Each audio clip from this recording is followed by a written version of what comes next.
बिस्मिल्लाहिर्रहमानिर्रहीम। अस्सलामुअलैकुम। मैं हूं सैयद सरदार अहमद पीरज़ादा। आपको ग्रे जोन विद सरदार पीरज़ादा में खुश आमदीद। वज़ीर आज़म इमरान ख़ान की हुकूमत चली गई, इस पर बहुत सी बातें हो रही हैं, होती रहेंगी, लेकिन आज जो मैंने आपसे चंद नुकात डिस्कस करने हैं वो इनसे जुड़े हुए तो ज़रूर हैं, लेकिन मुख्तलिफ़ अंदाज से हैं।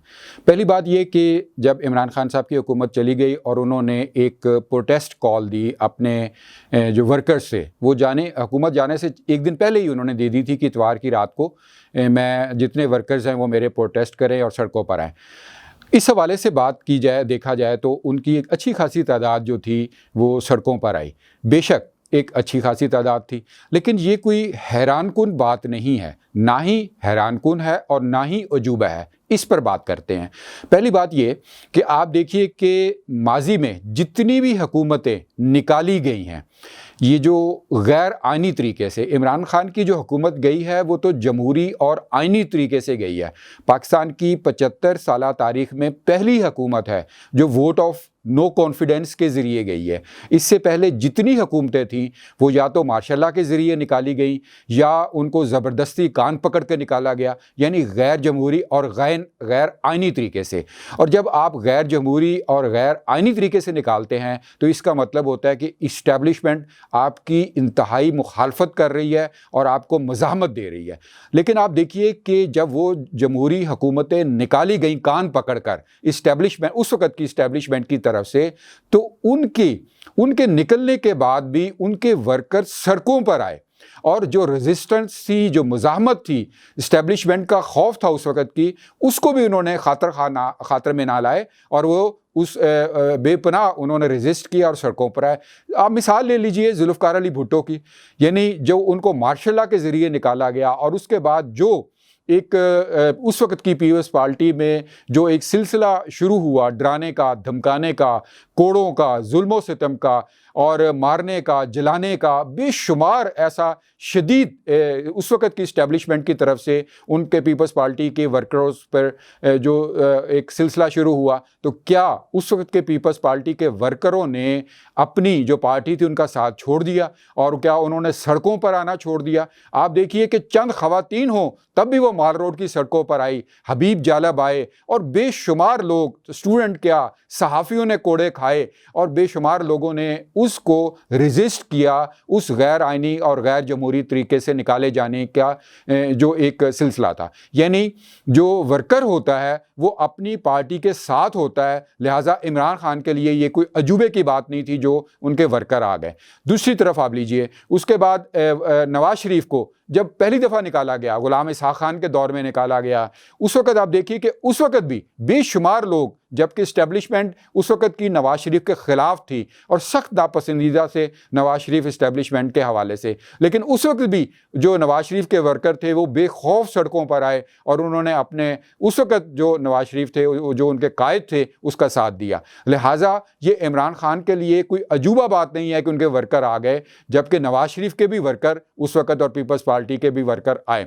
उसके बाद आप देखिए कि अभी जब आप लेटेस्ट 2000 आप देखिए कि जो 13 के बाद नवाज शरीफ को निकाला गया तो उन्होंने जीटी रोड का सफ़र इख्तियार किया। उस वक़्त भी एक बहुत मज़ाहमत थी इस्टेब्लिशमेंट में नवाज शरीफ के ख़िलाफ़, लेकिन बेपनाह लोग, बेखौफ लोग नवाज शरीफ के साथ आए। तो मुख्तसर ये कहा जाए कि अगर इमरान ख़ान ने कॉल दी और उनके वर्कर्स जो है वो सड़कों पर आ गए एहतजाज में, तो ये कोई बड़ी बात नहीं है। और ये बड़ी बात इसलिए भी नहीं है, नंबर एक, कि अभी तक इमरान ख़ान को इस्टेब्लिशमेंट की मुज़ाहमत का सामना नहीं है। जी हाँ, वो न्यूट्रल हुए हैं, यानी न्यूट्रल ये कि उन्होंने इमरान ख़ान का जो बाकायदा साथ देना है वो छोड़ दिया है, बल्कि उन्होंने किसी का साथ नहीं दिया। जब वो न्यूट्रल हुए हैं तो इमरान ख़ान की हुकूमत धड़ाम से नीचे आ गिरी है और इमरान ख़ान को तो यही गुस्सा है कि वो उनका साथ क्यों नहीं दे रहे, जिस तरह पहले देते आए थे और इमरान ख़ान को उन्होंने ज़मीन से उठाकर तख्त पर बिठा दिया था। अब इमरान ख़ान को जब ये गुस्सा है और उन्होंने न्यूट्रल हो गई है वहाँ हमारी इस्टेब्लिशमेंट, तो उनका वर्कर्स का साथ आ जाना कोई अजूबा नहीं है। और वो जब रेजिस्टेंस अगर खुदा ना खास्ता आई इस्टेब्लिशमेंट की तरफ से, तो फिर देखेंगे कि इमरान खान के वर्कर कितने सड़कों पर आते हैं। नंबर 2 बात, ये एक मैराथन रेस होती है वर्कर्स का अपनी पार्टी का साथ देना और मज़ाहमत करना। मैराथन रेस यानी अगर आप 100 मीटर की रेस हो तो चलिए जी दौड़ लिया, सांस चढ़ गया, आप पहुंच गए मंजिल तक। लेकिन अगर 1400 किलोमीटर की रेस हो, हजारों सैकड़ों मीटर्स की रेस हो, तो फिर पता चलता है कि आपके साथ कितने लोग हैं।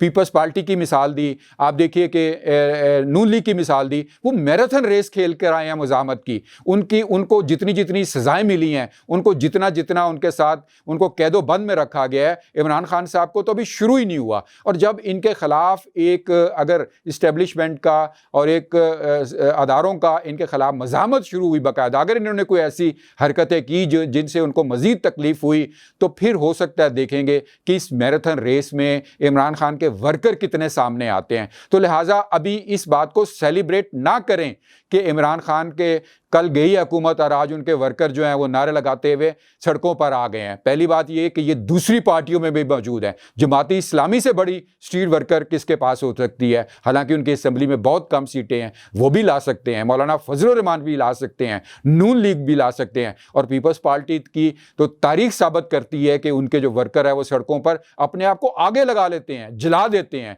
इमरान खान साहब के पास ऐसा कौन सा वर्कर है? उनके पास सब फैशनेबल खातून और मर्द और नौजवान हैं। तो लिहाजा अभी इमरान खान साहब या उनके जो सपोर्टर हैं वो वेट करें और देखें कि हालात का धारा किस तरफ जाता है। दूसरी अगर हम बात करें तो इमरान खान ने हमेशा अपने इक़्तिदार में आने के लिए और अपना इक़्तिदार बरकरार रखने के लिए झूठ और फेक खबरों का सहारा लिया और ऐसी फिलॉसफीज, ऐसी थ्योरीज घड़ी जिनका वजूद नहीं था, और बाद में उन्होंने खुद ही उस चीज़ की तरदीद कर दी। और ये बात बिल्कुल एक जानी पहचानी है कि इमरान खान साहब का खुद तो इतना ज़हन इसमें काम नहीं करता, बल्कि बहुत बड़े बड़े थिंक टैंक उनके साथ थे और जिन्होंने उनको ये रोड मैप दिया कि फेक न्यूज़ और फेक थ्योरीज को आगे लेके चले। मसलन सबसे पहले उन्होंने 35 पंक्चर का जो एक किया, 3 साल और धरना और कंटेनर, आप देख लिए 35 पंक्चर। बाद में क्या हुआ?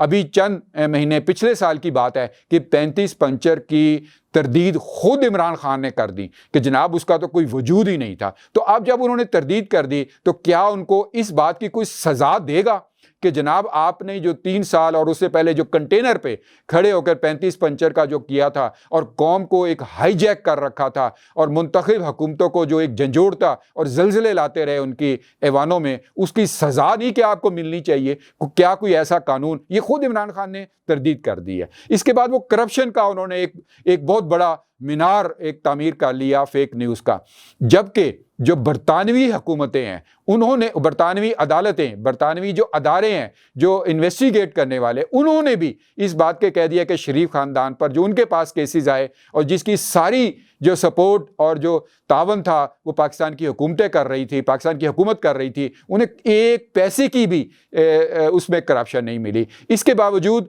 जो आप देखिए कि मुशर्रफ का दौर उससे ज़्यादा सख्त इमरान खान का दौर नहीं हो सकता। उसने नवाज शरीफ और शरीफ फैमिली के ऊपर जो उनके ख़ानदानों के जो खाते खोले और किया, उससे ज़्यादा इमरान खान नहीं खोल सकते। वो एक पैसे का हिसाब नहीं लेके आए। इमरान खान अपने 3.5 सालों में तमाम तर अपनी हुकूमत के वसाइल और जो पावर थी वो झोंक देने के बावजूद भी जो नवाज शरीफ और जरदारी और पीपल्स पार्टी के खिलाफ करप्शन का केस नहीं लेके आ सके, साबित नहीं कर सके सिवाय फेक न्यूज़ के। यहाँ तक कि जो उनके शहजाद अकबर थे वो भाग गए, वो रिज़ाइन दे के चले गए कि उनको पता था कि अब मुस्तकबिल में क्या हो रहा है। लिहाजा ये जो करप्शन का एक बयानिया था, ये एक सियासी बयानिया था और उसके बावजूद क्या इसके ऊपर क्या पाकिस्तान का कोई कानून इमरान खान को कटहरे में नहीं ला सकता कि आपने अब तक कुछ भी साबित नहीं किया तो इस बयानिए को छोड़ें और इसकी कुछ सज़ा मुकर्रर की जाए। उनको जब पता चल गया कि ये 2 बयानिए जो बड़े थे ये तो फेल हो गए,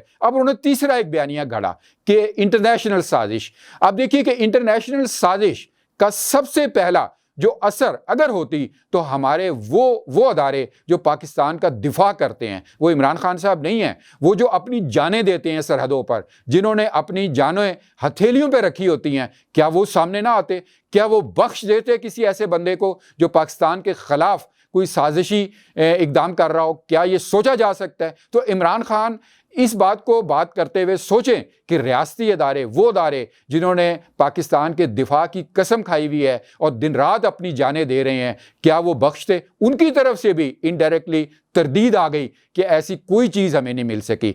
इमरान खान ने भी जो खतूत जाहिर किए, जो अदालत में पहुंचाए, वो असल खत नहीं बल्कि मंदरजात थे। लिहाजा उनके पास अगर कोई ऐसा सबूत होता तो सबसे पहला इल्ज़ाम, सबसे पहला केस इमरान खान पर आना चाहिए कि उन्होंने अपनी हुकूमत के दौरान इस पर FIR क्यों नहीं कटवाई।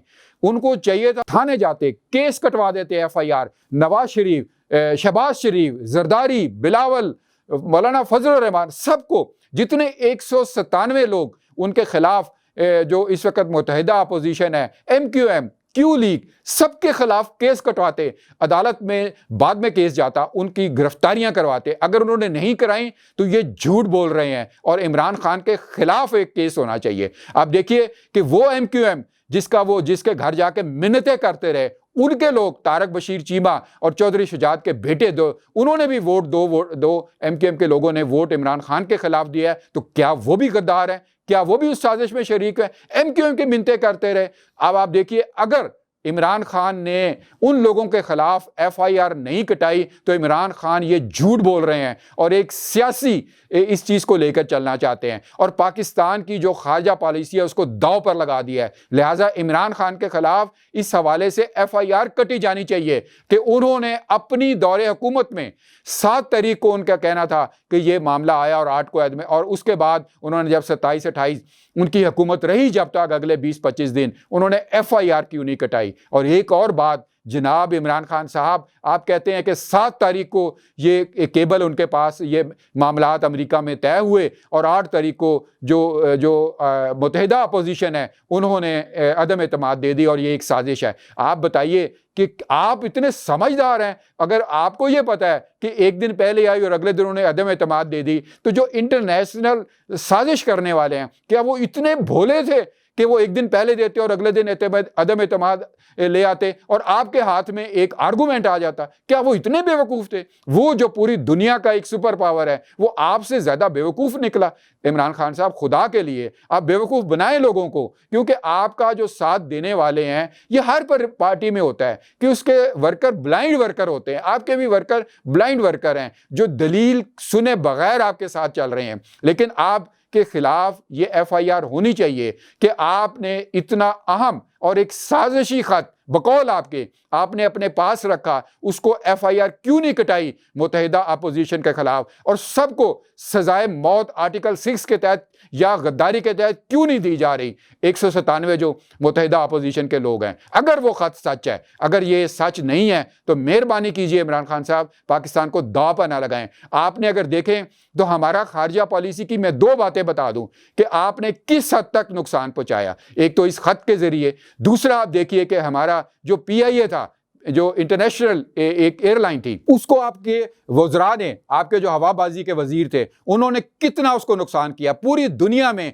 PIA को तबाह कर दिया, बर्बाद कर दिया, और उसकी भी एक FIR कटी जानी चाहिए। फिर आप देखें कि आपने जिस तरह इंडिया को खुददार कहा, जिस तरह इंडिया की तारीफ की, क्या कि पाकिस्तान के जो आपके वर्कर हैं, क्या वो सोच रहे हैं कि इंडिया को इस तरह कोई अगर और कहता तो क्या होता? अब आपकी एक और बात पे मैं एड्रेस करता चलूं। आप कहते हैं कि एनवायरनमेंट में, और जनाब बरतानिया ने आपकी जो बिलियन ट्री की जो मिसालें दी, अक़वाम मुत्तहिदा में खड़े होकर जो बरतानवी वज़ीर आज़म ने आपकी तारीफ की, जनाब इमरान खान साहब, पता आपको तो पता है ये क्यों दी, और यहाँ से कुछ लोगों को भी पता है। आज मैं भी इसके ज़रिए बता दूं कि जनाब आपके ब्रदर इन लॉ, साबक ब्रदर इन लॉ, आपके साबक साले जो हैं, वो एनवायरनमेंट के वज़ीर हैं, बरतानवी मुशीर हैं बरतानवी हुकूमत में, और उन्होंने बोरिस जॉनसन जो बरतानवी वज़ीर आज़म है, उनके कहने पर उन्होंने अक़वाम मुत्तहिदा में आपका नाम लिया और आपकी तारीफ़ की। इस बिलियन ट्री की जब अगर तहकीकात हुई पाकिस्तान के अंदर, तो आपके ख़िलाफ़ करप्शन का एक और को हिमालय सामने आएगा। लिहाजा इमरान खान साहब, इन तमाम बातों के लिए ज़रूरी है कि आपके ख़िलाफ़ भी उसी तरह की मज़ाहमत मुख्तलिफ अदारों की तरफ से हकीकी मौजूद हो जो बाकी पार्टियों के ख़िलाफ़ होती रही है। तब पता चलेगा कि आपके हवाले से कौन सी बात सच थी और कौन सा फेक थी। आखिर में मैं अपने डियर व्यूअर्स को एक छोटा सा एक तजिया पेश करता चलूं, क्योंकि इस हवाले से बेशुमार बातें हो रही हैं, उसी बेशुमार बातों से जुड़ी हुई कि आइंदा चंद दिनों में कुछ ट्रांसफ़र्स और पोस्टिंग होनी है। जी हाँ, बहुत अहम और ट्रांसफ़र्स और पोस्टिंग का कुछ सिलसिला होना है। वो हमारी ट्रांसफ़र्स और पोस्टिंग्स हमारी जो मुस्तकबिल की जो सियासत है मुल्क की, उसका तयन करेगी। तो देखते रहिए। इजाज़त दीजिए, आप इस वीडियो को लाइक करें, शेयर करें और आपकी राय मेरे लिए बहुत अहम होगी। God bless Pakistan.